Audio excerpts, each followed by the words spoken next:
1, 2, 3, come on!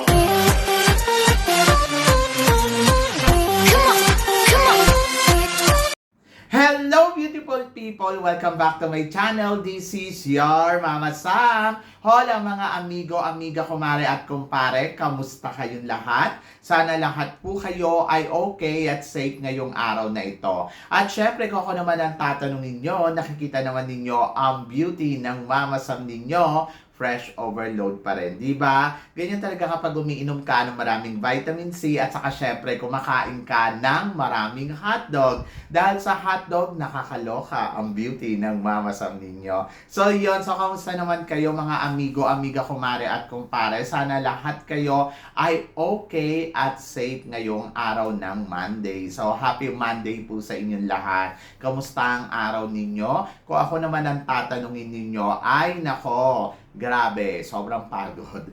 Kasi ang dami namin ginawa sa school today kasi nga bukas nga ay graduation ng mga bata. So nag-prepared kami. And then ayun, sobrang init. Ramdam mo talaga yung init ng panahon. Para akong tinutorta sa ilalim ng arawan. Buti na lang may sunblock ako. Charot. So yun.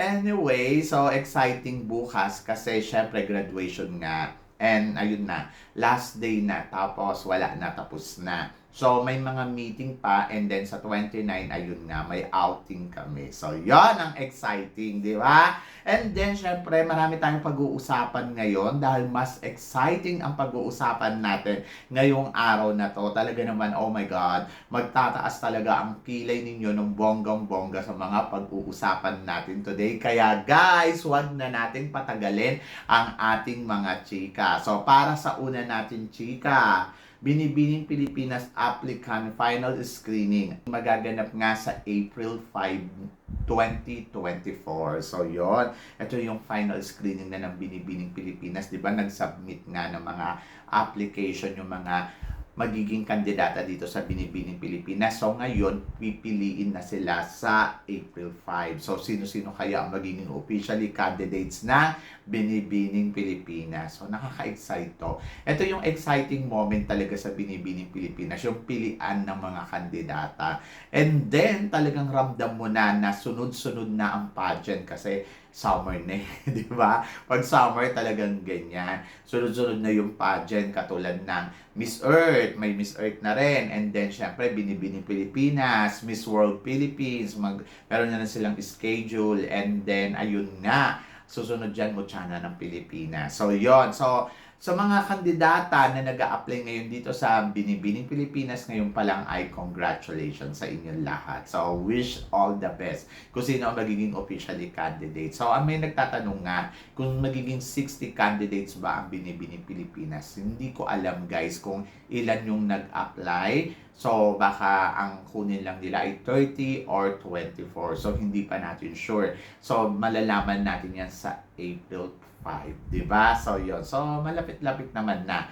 And then, ayun nga. So, bukod dito sa mga magiging kandidata dito sa Binibining Pilipinas, inaabangan din natin syempre yung kanilang magiging finals night. Kasi, ay nako, ang bongga. Kasi talagang pasabog. Hindi ko lang alam kung sa June or sa July.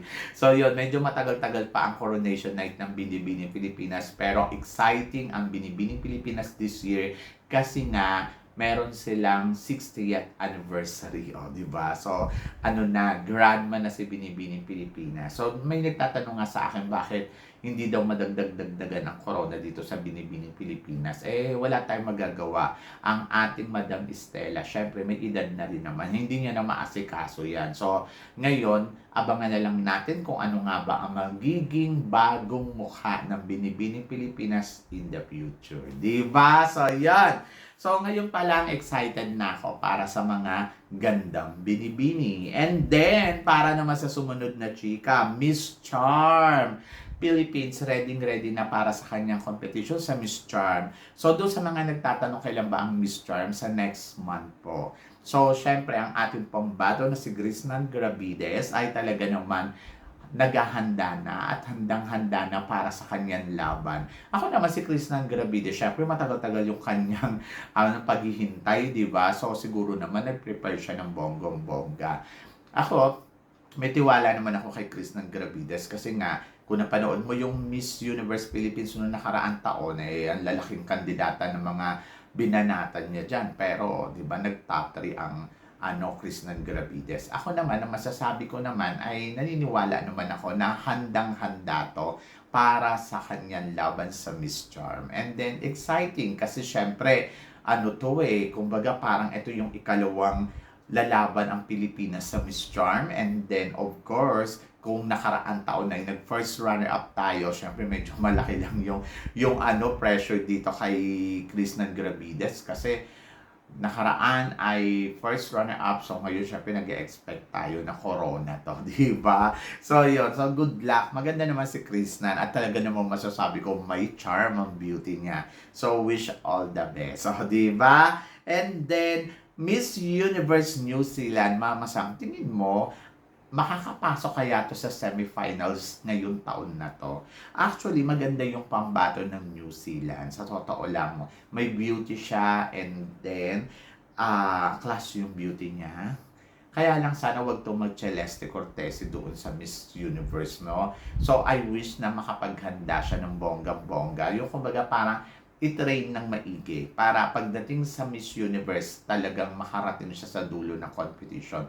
Pilipina din ang pambato ng New Zealand ngayong taon na to dito sa Miss Universe Philippines. Kaya dapat suportahan natin siya ng bonggang-bongga. So yun, so suportahan din natin. Malay mo, di ba? So I wish na sana makapasok siya sa semifinal. So aabangan ko to sa Miss Universe. Pero yung beauty na meron siya, may ganda talaga. Kaya lang sana wag ma-Celeste Cortez, di ba? So, yun. So, tignan natin. I'm so excited kasi na-excite ako kung ano yung gagawin niya at ano yung paghahanda na ipapakita niya sa intablado, syempre, ng Miss Universe. So, dapat prepared sila. So, ayun lang naman kasi ang kulang sa mga ganitong bansa yung training na matindi, and then ayun, sana makagamit siya ng materials na mas kabog talaga. And ayun, malalaman natin yan sa Miss Universe kung ito nga bang pambato ng New Zealand ay makakapasok sa semifinal. So yan, good luck sa kanya. And then of course, Miss Earth, tulad nga na sinabi ko kanina, simula na ang Miss Earth. Kaya naman, may mga nakikita na tayong, ay nako, kabog ang beauty. Isa na nga dito, si Sam Samera, na kandidata ng Miss Earth Philippines 2024 from Makati. Ay nako, yung nakita ko yung picture niya yesterday, akala ko, si Nicole Di Mora. Akala ko sumali na si Nicole Di Mora dito sa Miss Earth. And in fairness, sobrang ganda ni Sam. And then, alam niyo na mga Sam, Diyosa ang beauty. Ayun, so natutuwa ako kasi parang yung beauty na meron siya, isa siya sa mga titignan mo kung may uuwi nga ba niya ang corona ng Miss Earth ngayong taon na to. Malaki yung chance niya dahil may beauty. Alam naman natin noong nakaraan, di ba?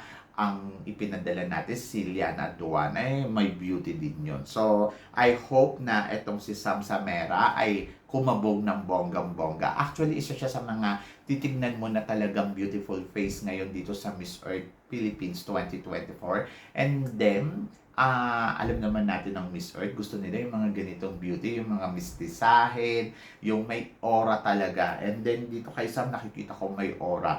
At kung magaling talaga siya, oh my God, malaki yung chance niya talagang makuha ang corona ng Miss Earth. And then, tingnan natin kung ikaya niyang ipanalo ang Miss Earth Philippines ngayong taon na to. Diba? So, yun, good luck dito kay Sam Samera ng Makati. And then, para sa sumunod na chika, Mama Sam, Miss International 2019, plano nga bang sumali sa Miss Universe Thailand? So, ito nga ay si Siriton Bint. To be honest, marami nga nagsasabi na sasali nga daw to. So, goodbye daw sa Miss International at hello daw sa Miss Universe. So, kung pag nagkataon, si Riton ang ikalawang kandidata ng Miss Universe Thailand na may title holder na sasali sa Miss Universe. O, di ba? So, pag nagkataon talaga ito yung pangalawang kandidata na mag-give up ng title. Pero, ang hindi ko lang sure sa kanya kung pwede na ba siya sumali sa Miss Universe. Kasi, ang pagkakaalam ko ay meron dapat siyang susundin na 5 taon na kontrata. So, kung 2019 siya nanalo, 20, 21, 22, 23, 24. So, pang 5 taon pa lang niya ngayon. So, kung sasali siya sa Miss Universe Thailand, I think qualified siya sa susunod na taon.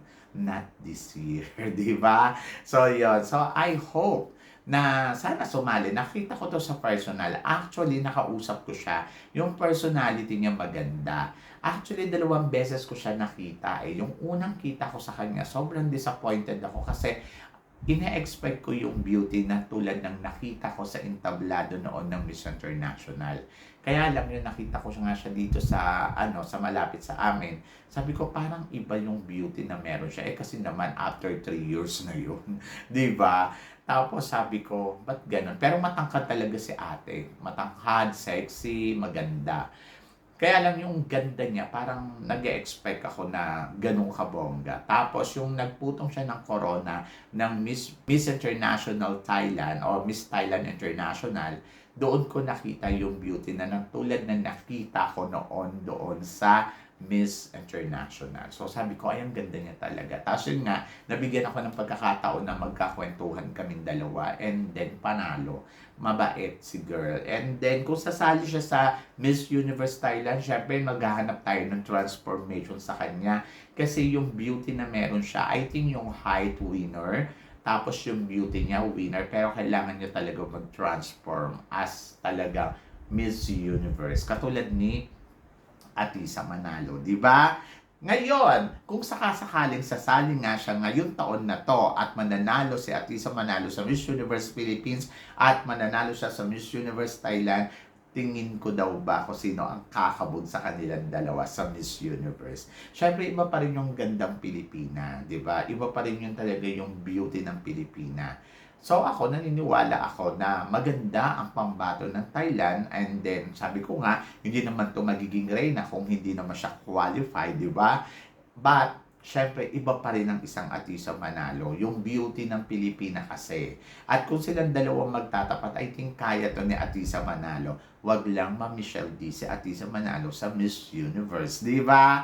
So yun, so parang feeling ko kakabog at kaya. Kaya lang kasi yung Thailand ngayon aminin naman natin talagang maghahanap sila ng kandidata na talagang, alam mo yung sa swak talaga doon sa parang kayang sundan yung yapak ni Antonia Porcel. Kaya lang ako para sa akin kasi sa totoo lang si Antonia na yung the best winner nila na inilaban sa Miss Universe. Ngayon, medyo mahihirapan sila. Depende na lang kung may darating na bago na talagang, alam mo yung uusbong at nakatakdang maging Miss Universe. Pero sabi ko nga, yung bala talaga nila noon sa Miss Universe, todo na to si Antonia Porcel. So ngayon, parang feeling ko mahihirapan silang maghanap ng katulad ni Antonia Porcel. Pero nga lang, kung may darating talagang mas higit. Anyway, good luck sa Thailand, good luck sa Philippines. Diba? So yun.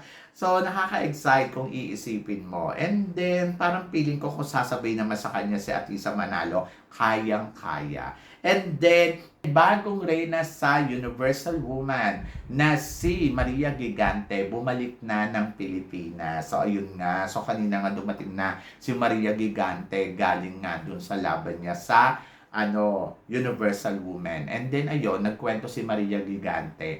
Ang mga napanood kong interview niya, gusto ko yung kwento na yung last two standing silang dalawa ni Miss Venezuela. Sobrang tuwan-tuwa daw sila noon kasi minamanifest nga daw nila na sila ang dalawa ang mag-last two standing. In fairness, kung iisipin mo, alam mo sa totoo lang, ang mga taga-Venezuela, sobrang cool talaga sila. Hindi sila yung mayabang, hindi sila yung parang kung iisipin mo, di ba, powerhouse to powerhouse to. So, ego to ego to. Ang mga girls kasi ng mga taga-Venezuela, ginagawa talaga nila yung best nila sa entablado. And then, kung ano yung kahinat na nun, ganon. Ngayon, may na-interview kasi akong dati sa Miss Grand Venezuela. Ang sabi niya sa akin, pinapanatili talaga nila yung humbleness, yung image ng mga queen nila at hindi sila bitter talaga sa ibang kandidata. So yun, nakakatuwa ko iisipin mo. And then, parang feeling ko sa lahat ng kandidata na lumalaban talaga sa mga Latinas pagdating sa international pageant, ang Venezuela ang marespeto sa Pilipinas. Yung alam mo yon, yung parang tanggap nila na powerhouse tayo. Tapos alam mo yon, yung parang favorite nila lagi ang Pilipinas. Katulad nila sa Miss International, yung nagputong noon si, di ba? Yung si Miss International na galing sa Venezuela, di ba, yung kay Kylie Versosa, nakita naman natin, di ba, kung gaano niya inalagaan talaga si Kylie Versosa. So, ganon. So, maganda yung relationship ng Venezuela at saka ng Pilipinas. At doon ako natutuwa. And then, sa kwento ni Maria Gigante, sabi niya, sobrang close daw niya kay Miss Venezuela. Kaya, masasabi ko na hindi talaga natin kaaway or hindi natin talagang matinding kalaban ng taga-Venezuela. Yung Colombia pa, medyo may pagka-bitter pa talaga sa Pilipinas at ramdam natin yon. Either yung Puerto Rico, di ba, yung mga kandidata sa Puerto Rico, Mexico, ayan. So, basta yung mga kandidata sa Mexico, Puerto Rico, and then eto nga Colombia, parang feeling ko ayaw nilang nananalo ang Pilipinas. Pero ang Venezuela, na kilalang powerhouse sa buong mundo, talagang nandoon sila na parang ini-embrace nila lagi ang Miss Philippines sa lahat ng mga pageant. Kumbaga parang pag si Miss Philippines yung umarangkada dyan, nandoon na tanggap talaga kagad nila, and then ini-embrace nila ng sobra-sobra. So, nakakatuwa kung iisipin mo. Kaya parang feeling ko, ang powerhouse sa buong mundo ay Venezuela talaga, followed by Philippines. And then, sinundan niya ni India. So, yun. Kasi si India dati, powerhouse din yun, di ba? So, yun. And then, para naman sa sumunod natin, chika, Mama Sam, tingin mo, Mama Sam, paano pag nag-last two standing si Alexi Brooks at saka si Victoria Velasquez Vincent? Tingin mo, Mama Sam, sino ang mag-uuri ng corona sa kanila? Oh my God. Ako, to be honest, I like Alexi Brooks. Kasi nga, di ba, parang sabi ko nga may bagong ino-offer, may maganda ang background. And then, I think kaya ni Alexi Brooks. Kasi parang feeling ko, pagdating sa communication skills, doon kakabog talaga si Alexi Brooks. Kung sakasakaling makakatungtong to sa top 5, ay nako, grabe. So, parang feeling ko kanya na ang corona. So, yon. So, kampante kasi ako pagdating sa com skills ni Alexi Brooks. Kasi nga, kung iisipin mo nga, si Alexi, magaling talaga siya pagdating sa kudaan. So, ngayon, ang tanong ko dyan, kaya-kaya ni Alexi Brooks na itungtong ang sarili niya hanggang top 5. And then, para makatapat si Victoria Velasquez Vincent. But kasi kung titignan mo rin si Victoria Velasquez Vincent, malaki din talaga yung potential na maka-last two standing ang bawat kandidata dito. Kasi nakita naman natin si Victoria Velasquez Vincent na lumalaban, pumapalo at talagang pack na pack. Pero kung ako nga tatanungin mo, siguro parang new offer, I think okay sa akin si Alexi Brooks. Pero, syempre, kung mananalo si Victoria Velasquez Vincent, ang masasabi ko dyan ay deserve niya. Kasi parang feeling ko, sa kanyang pagbabalik ay ginagawa naman niya yun lahat ng kanyang makakaya. Kaya parang feeling ko, kung magla-last two standing sila ni Alexi Brooks, sa totoo lang ha, medyo mahihirapan si Alexi dito kay Victoria Velasquez Vincent. Kasi nga, alam naman natin na iba din yung ino-offer ni Victoria Velasquez Vincent. But, tulad nga na sinabi ko kanina, malaki ang chance ni Alexi na makuha ang corona because of her communication skills. So, yan! So, kayo guys, ano guys ang masasabi ninyo dito sa mga pinag-uusapan natin ngayon? So, please comment below para at least malaman ko naman kung ano naman ang chika mo dito sa mga pinag-uusapan natin ngayon. So, yun guys. Guys, maraming salamat. Syempre, sa inyong lahat, sa walang sawang suporta na binibigay ninyo, syempre dito sa channel ko. At sa mga hindi pa nakaka-subscribe dyan, please don't forget to click like and subscribe my channel. At i-click na rin po ninyo yung notification bell para lagi kayong updated. Syempre, sa aking mga chika. So guys, hanggang dito na lang. Hanggang sa muli nating chikahan. See you tomorrow. Thank you guys.